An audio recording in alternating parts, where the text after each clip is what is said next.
This news is funded by viewers like you. Please support our work at democracynow.org/give. This is Democracy Now!, democracynow.org, The War and Peace Report. I'm Amy Goodman with Nermin Sheikh. As we continue our coverage of Gaza, we're joined by Raji Sourani, the award-winning human rights lawyer and director of the Gaza-based Palestinian Center for Human Rights. He's a recipient of the Right Livelihood Award and the Robert F. Kennedy Human Rights Award. We last spoke with Raji Sourani after Israel bombed his home in Gaza City. He joins us today from Cairo, Egypt. Welcome back to Democracy Now!, Raji Sourani. If you could begin by talking about how you managed to leave Gaza and how you got to Cairo.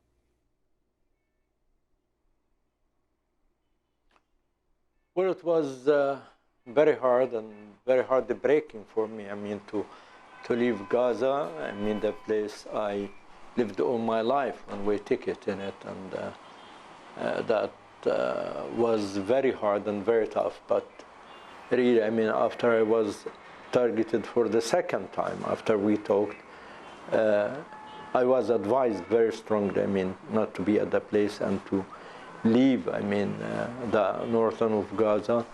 And I left with my family who didn't want to leave me alone, I mean, there.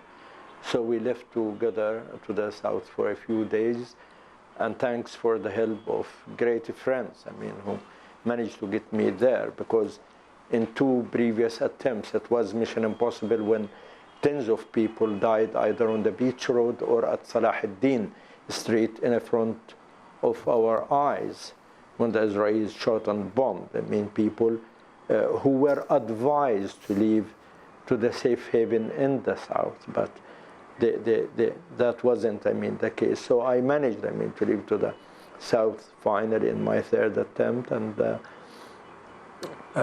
from there, I managed to move to Egypt.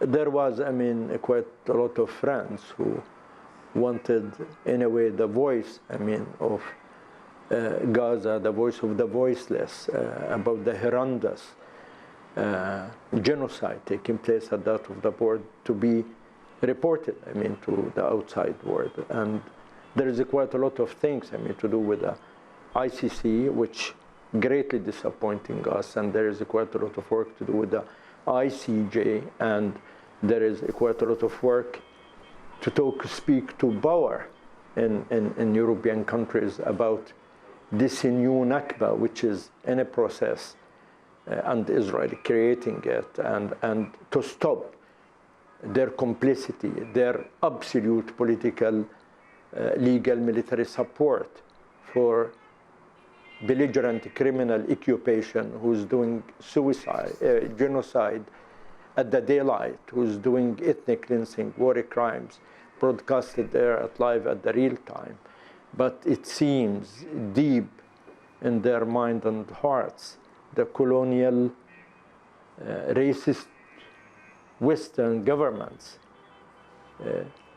don't want to see, don't want to know, and they are insisting, I mean, in supporting blindly the Israeli belligerent occupation and the crimes they are doing in Gaza and the occupied territories at large. Raji, if you could look straight into the camera lens as we speak to you now in Cairo, thank God you're okay. When we were speaking to you the day after your house was bombed, you described your son moving you and your beloved wife from one room, saying, let's go into the hallway, and then the place was destroyed. If you could say in more detail what it was like to make your way north to south, what you saw along the way. We also had reports that those who wanted to return to their homes north, so much of the bombing, it may surprise people, is happening actually in the south, where people are directed to go before the ceasefire. Is it true that people were shot trying to go home in the north? The Israeli military had said, don't do this.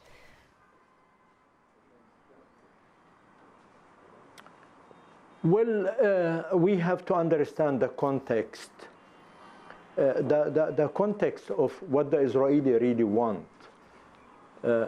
In simple words, Prime Minister Netanyahu the criminal Netanyahu, said in simple words, Gazans should leave Gaza.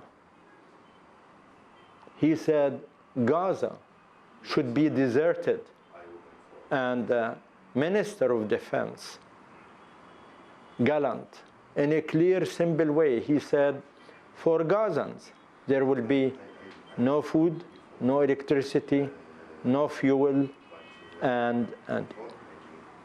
so what does that mean? I mean, if you say Gazan should leave Gaza, to go where to? It's obvious and clear.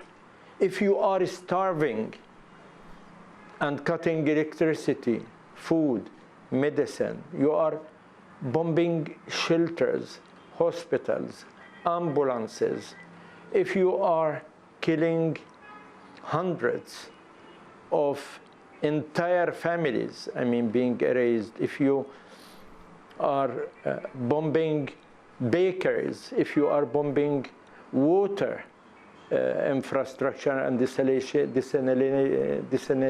plants, if you are bluffing, I mean, the entire streets in the Gaza, if you are not allowing people even to reach hospital, if you bomb the civil defense system and the people who are working on it, what do you want from that? If you make no safe haven in entire Gaza, what's the purpose of that? They want to push the north to the south.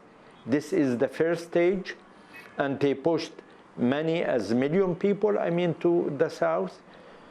Gaza already one of the most dense populated area on earth, and they pushed them while Gaza suffered 17 years of blockade, suffocated the life socially, economically, passed through 5 wars against them, and in the eye of the storm, the civilian targets.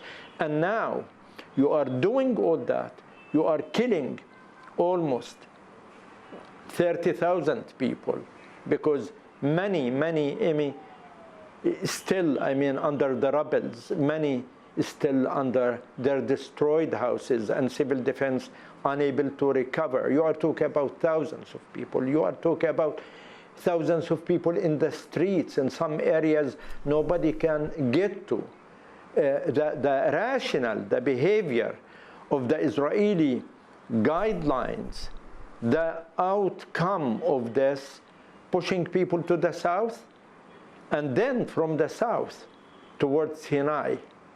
That's a new Nakba, as simple as that. They want us out of Palestine, out of Gaza, out of the West Bank.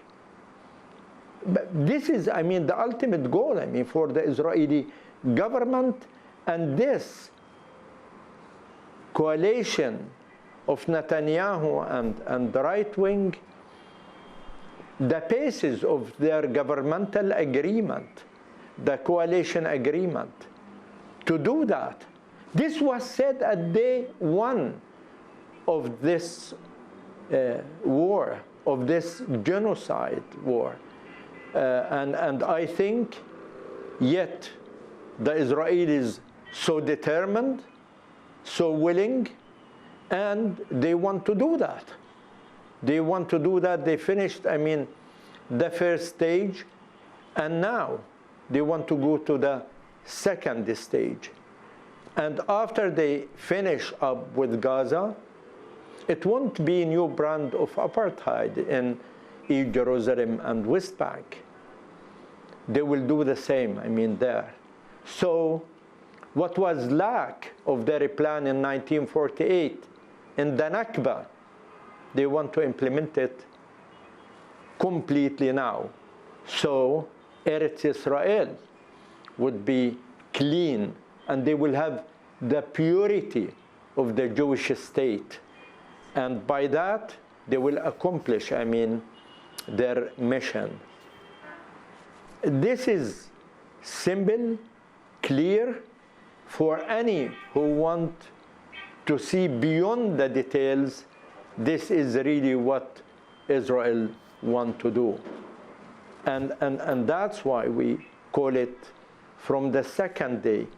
This is genocide, this is ethnic cleansing, and these are first-class war crimes. It's against ABC of international law, international humanitarian law, and it's against Geneva Convention, it's against Rome Statute, and we see from the wall to wall support by many European countries doing that willingly and giving full legal, political, and military support for the state of Israel Raji, plus US. as you talk about international law, can you make that comparison between what happened in Ukraine, Russia's invasion of Ukraine immediately, the prosecutor of the International Criminal Court opening an investigation, especially against children. I think there was something against what happened to the children. 500 children have died in Ukraine over almost 2 years, up to 1,000 dead or maimed. And you compare it to the few weeks of the bombardment of Gaza, 5,000 to 6,000 children alone dead, over 15,000 people dead. What do you want Karim Khan to do? And finally, and we just have a few minutes, right now Blinken just met with Mahmoud Abbas. He just met with Netanyahu. He just met with Herzog on his fourth trip to the Middle East. The U.S. pushing hard to give more weapons aid to Israel. Your response to that? What do you want Biden to say to Netanyahu? And how much power does he have?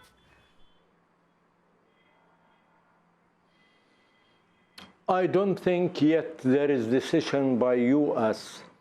to stop what is going on. They can simply stop all these crimes. We are bombed with F-35, F-16s, the American tanks, the American artillery, the American ammunition.